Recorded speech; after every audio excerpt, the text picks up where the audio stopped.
Hello students, welcome to our channel JS Infinity Max. இன்னைக்கு நம்ம என்ன பார்க்க போறோம்னா எக்ஸசைஸ் 1.2ல ஃபிஃப்த் சம் பார்க்க போறோம். ஃபிஃப்த் சம் கொஞ்சம் பெருசா இருக்கும், பட் ரொம்ப ஈஸியான சம். கொஸ்டின் பெருசு, ஸோ அதனால நம்ம புக்லேயே அதை நம்ம பார்த்துக்கலாம். கொஸ்டின்ல என்ன கொடுத்துருக்காங்கன்னா, a company has 4 categories of employees given by assistants, clerk, manager, executive officer. ஒரு கம்பெனில 4 விதமான எம்ப்ளாயிஸ் இருக்காங்க.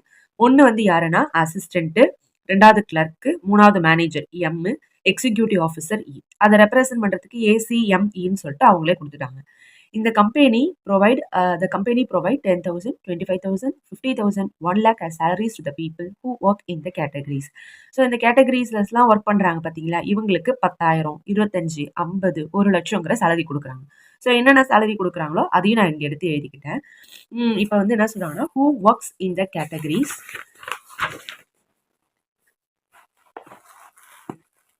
என்ன ஆர்டர்னா அசிஸ்டண்ட்டுக்கு, கிளர்க்குக்கு, மேனேஜருக்கு, எக்ஸிக்யூட்டிவ் ஆஃபீஸர் ரெஸ்பெக்டிவ்லி. இங்கே வேற என்ன கொடுத்துருக்காங்கன்னா, அந்த ஆர்டரில் கொடுக்குறாங்களாமா. இஃப் அசிஸ்டண்ட்டே 1, 2, 3, 4 A1, A2, A3, A4 அண்ட் A5 வேர் அசிஸ்டண்ட். அப்போ மொத்தம் 5 அசிஸ்டண்ட் இருக்காங்க. C1, C2, C3, C4ங்கிறது clerk, M1, M2, M3 managers, E1, E2 executive officers. And if the relation R சொல்லிட்டாங்க is defined by X relation to Y, where எக்ஸுங்கிறது salary given to the person ஒய்க்கு. அப்போ எக்ஸுங்கிறத வந்து சேலரியாகவும் ஒய்ங்கிறத அந்த பர்சன் அப்படின்னா assistant, clerk, manager, executive officer. Express the relation through an ordered pair and and arrow diagram. ரெண்டு கேட்டிருக்காங்க. ஆர்டர்டு பேர்லையும் ஆரோ டயக்ராம்லையும் கேட்டிருக்காங்க. ஓகேங்களா?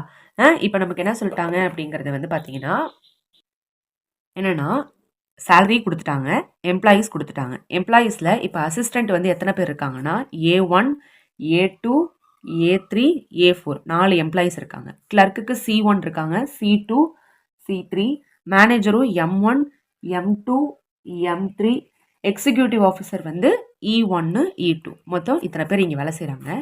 இப்போ வந்து கொஷினில் என்ன சொல்லிட்டாங்கன்னா, நம்மளை வந்து ஆர்டர்டு பேர்லேயும் ஏரோ டயக்ராம்லேயும் கேட்டிருக்காங்க. கொஷினை பொறுத்தளவுக்கு எக்ஸுங்கிறது என்னன்னா சேலரி, ஒய்ங்கிறது எம்ப்ளாயீஸ் அப்படின்னு சொல்லிட்டு இதை நம்ம வந்து ஆர்டர்டு பேரில் எழுத சொல்லியிருக்காங்க.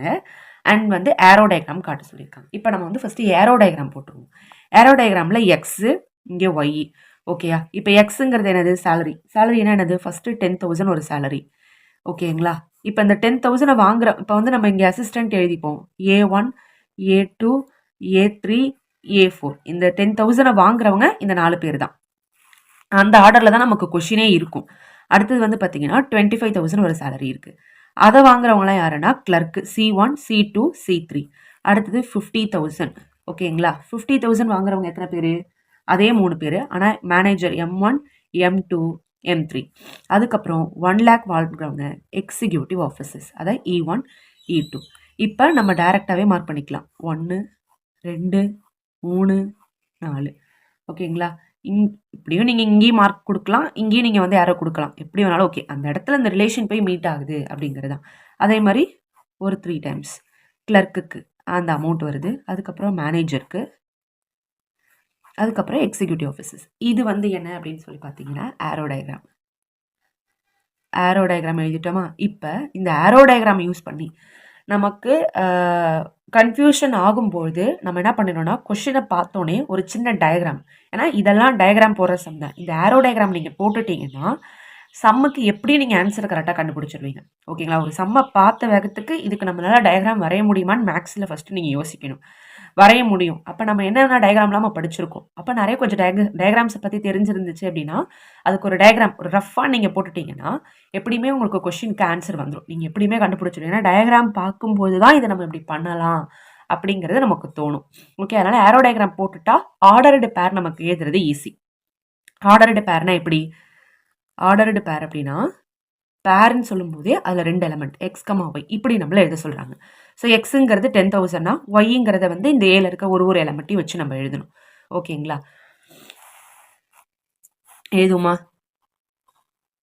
ஆர்டர்டு பேர். இப்போ இது வந்து செட்டாக நம்மளுக்கு கேட்டிருக்காங்க அப்படின்னா இந்த ஆர்டர்டு பேர் எல்லாத்தையும் எழுதி நம்ம ஒரே செட்டாக கூட மென்ஷன் பண்ணிக்கலாம். ஃபஸ்ட்டு ஆர்டர்டு பேர் எல்லாம் எழுதுங்க. 10,000 A1 வாங்குறாங்க. இப்போ இது வந்து எக்ஸு, இது வந்து ஒய். கரெக்டாக? அடுத்தது அதே 10,000 போட்டு A2. அடுத்தது திரும்பியும் 10,000 A3 மீட் பண்ணுறாங்க. மீட்டிங் தானே, இங்கேருந்து இங்கே போய் மேப் பண்ணுறாங்க அப்படிங்கிறது தான். அடுத்தது 10,000 திரும்பி A4. அடுத்தது இப்போ 25,000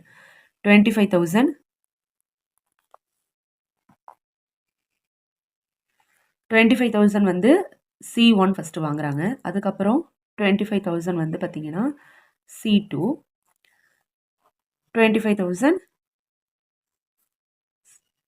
C3, அதுக்கப்புறம் 50,000 போட்டு 50,000 நீங்கள் போட்டுக்கலாம். ஒரு 50,000 எல்லாத்துலேயுமே போட்டுட்டு ஈஸியாக மார்க் பண்ணிக்கலாம். விட்டுறக்கூடாது. நம்ம யார் M1 இருக்காங்க, M2 இருக்காங்க, M3. ஓகேங்களா? இப்படியும் நீங்கள் எழுதிக்கலாம். ஆனால் வந்து நீங்கள் ஆர்டராக எழுதிட்டே வரும்போது உங்களுக்கு ஈஸியாக இருக்கும். எந்த கவுண்ட்டும் நீங்கள் மிஸ் பண்ண மாட்டீங்க. இந்த மாதிரி இப்போ நான் போட்டேன் பார்த்தீங்களா செகண்ட் டைம், அந்த மாதிரி யாருமே போடாதீங்க. அது நம்மளுக்கு ஏதாவது ஒரு நம்பரை வந்து மிஸ் பண்ணிவிடுவோம். நீங்கள் மிஸ் பண்ண மாட்டீங்க அப்படின்னா பிரச்சனை இல்லை. பட் ஆர்டர்டாக நீங்கள் கரெக்டாக எழுதிட்டீங்க அப்படின்னா எந்த நம்பருமே மிஸ் ஆகாது. உங்களுக்கு என்ன, நாங்கள் ஆன்சர் ஒரு வேல்யூவேஷன் பண்ணுறாங்க அப்படின்னா அவங்க என்ன பண்ணுவாங்கன்னா இது எல்லாத்துலேயுமே இருக்கான்னு பார்ப்பாங்க. நீங்கள் இந்த அமௌண்ட் கரெக்டாக இருக்கா, A1 A2 கரெக்டாக இருக்கா. ஏன்னா இது சின்ன சம் தான். இந்த சின்ன சம்மில் எப்படியா இருந்தாலும் மேப்பிங் நீங்கள் கரெக்டாக போட்டிருந்தீங்கன்னா இதை கரெக்டாக நீங்கள் எழுதிருப்பீங்க அப்படின்னு அவங்க கன்ஃபார்ம் பண்ணுவாங்க. ஆனால் எங்களுக்கு வேல்யூவேட் பண்ணுறவங்களுக்கு முதல்ல நீங்கள் பண்ணுற மிஸ்டேக் தான் தெரியும். ஸோ மிஸ்டேக்ஸ் வராத அளவுக்கு கரெக்டாக எழுதணும்னா ஸ்டார்டிங்லேருந்தே இந்த ப்ரொசீஜர்ஸ் எப்படியோ அதே மாதிரியே எழுதிக்கிங்க. அடுத்தது 1 lakh. 1 lakhல 2 பேர் தான். E1 ஒருத்தர் இருப்பார், E2 இருக்காங்க. அவ்வளோதான் fifth some. Fifth some question தான் பெருசு. கொஞ்சம் நம்ம அண்டர்ஸ்டாண்ட் பண்ணிக்கிட்டோம் அப்படின்னா ஈஸியாக எழுதிடலாம். அதுக்கு நம்ம என்ன பண்ணணும்னா முதல்ல கொஷினில் எம்ப்ளாயிஸ் எவ்வளோ கொடுத்துருந்தாங்க, சேலரி எவ்வளோ இருக்குது, இதை கரெக்டாக நீங்கள் எழுதிட்டு இது எக்ஸ்ன்னு சொல்லியிருந்தாங்கன்னா எக்ஸ்ன்னு மென்ஷன் பண்ணிக்கோங்க, ஒய்னா ஒய்ன்னு மென்ஷன் பண்ணிக்கோங்க. இப்போ இந்த எக்ஸாம்பிள் எக்ஸைஸ் 1.2ல ஃபிஃப்த் சம் கொடுத்தாங்க பார்த்தீங்களா, இது வந்து ஒரு ப்ராக்டிக்கல் எக்ஸாம்பிள். இதே மாதிரி ப்ராக்டிக்கல் எக்ஸாம்பிள் நம்மளுக்கு பப்ளிக் எக்ஸாமில் கூட வரலாம், பட் மாறி வரலாம். இப்போ வந்து நமக்கு வந்து ஒரு பேங்க்கில் வேலை செய்கிறவங்க மாதிரி கொடுத்துருக்காங்க. இங்கே அசிஸ்டன்ட், கிளர்க், மேனேஜர், எக்ஸிக்யூட்டிவ். இதுவே வந்து பார்த்தீங்கன்னா இதை ப்ராக்டிக்கலாக நம்ம மாற்றணும் அப்படின்னா ஒரு அட்மினிஸ்ட்ரேட்டிவ் பர்பஸில் யாரெல்லாம் வேலை பார்க்குறா, இல்லைனா ஒரு எஜுகேஷன் இன்ஸ்டியூஷனில் யாரெல்லாம் வேலை பார்க்குறா, லைக் வந்து பார்த்தீங்கன்னா இருக்காங்க அப்படிங்கிறது கூட வச்சுக்கலாம். வந்து ஃபஸ்ட்டு வந்து பார்த்தீங்கன்னா ஸ்டூடெண்ட் இருப்பாங்க, அதுக்கப்புறம் 1 to 5th கிளாஸ் வரைக்கும் எடுக்கக்கூடிய டீச்சர்ஸ் இருக்காங்க, அப்புறம் வந்து 5 to 10 எடுக்கிற டீச்சர்ஸ், அப்புறம் பிரின்சிபல். ஸோ இவங்களுக்கு வந்து ஸ்டூடெண்ட்ஸ்க்கு வந்து சேலரி கிடையாது. அப்போ அவங்களுக்கு வந்து நமக்கு 0 நீங்கள் மென்ஷன் பண்ணிக்கலாம்.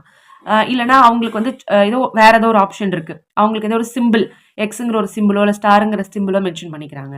அதே வந்து அடுத்தது 1 to KG வரைக்கும் பார்க்குறவங்களுக்கு 5,000, அதுக்கப்புறம் 5 to 10க்கு 10,000, பிரின்சிபலுக்கு 15,000. அந்த மாதிரி ப்ராக்டிக்கலாக கூட இந்த கொஷின் கேட்கலாம். ப்ராக்டிக்கலாக கேட்டால் கூட இது ரொம்ப ஈஸி. எக்ஸ் அண்ட் ஒய் மட்டும் கரெக்டாக கண்டுபிடிச்சிட்டிங்க அப்படின்னா எழுதிடலாம். டெய்லி ஒரு சம் பாருங்கள். மேக்ஸை பொறுத்தளவுக்கு அது 10th பொறுத்தளவுக்கு ஈச் டே நம்ம ஒரு சம் இல்லைனா 2 சம், மேக்ஸிமம் நம்மளோட எய்ம் வந்து 2 சம் நம்ம டெய்லியுமே நம்ம பார்த்தோம் from the day 1 of your maths classes அப்படின்னா மேக்ஸுங்கிறது ஒரு கஷ்டமான சப்ஜெக்டே கிடையாது, ரொம்ப ஈஸியான சப்ஜெக்ட். இன்றைக்கி 2 சம் போடுங்க, நாளைக்கு காலையில் அந்த சம்மை எழுந்திரிச்சு 2 சம்மையும் ரிவிஷன் பாருங்கள், திரும்பி 2 சம் படித்து ஈவினிங் ஒரு 2 சம் போடுங்க. டெய்லி 2 சம் பார்த்தீங்கன்னா எந்த ஒரு சம்முமே உங்களுக்கு கஷ்டம் கிடையாது, எல்லாமே ஈஸி தான். இப்போ வரைக்கும் நமக்கு எக்ஸசைஸ் 1.2 நம்ம முடிச்சிட்டோம். அடுத்த கிளாஸ்லேருந்து கொஞ்சம் டெஃபினேஷன்ஸ் பார்த்துட்டு எக்ஸசைஸ் 1.3 நம்ம பார்ப்போம். டவுட்ஸ் இருந்துச்சுன்னா கமெண்ட் செக்ஷனில் கேளுங்க.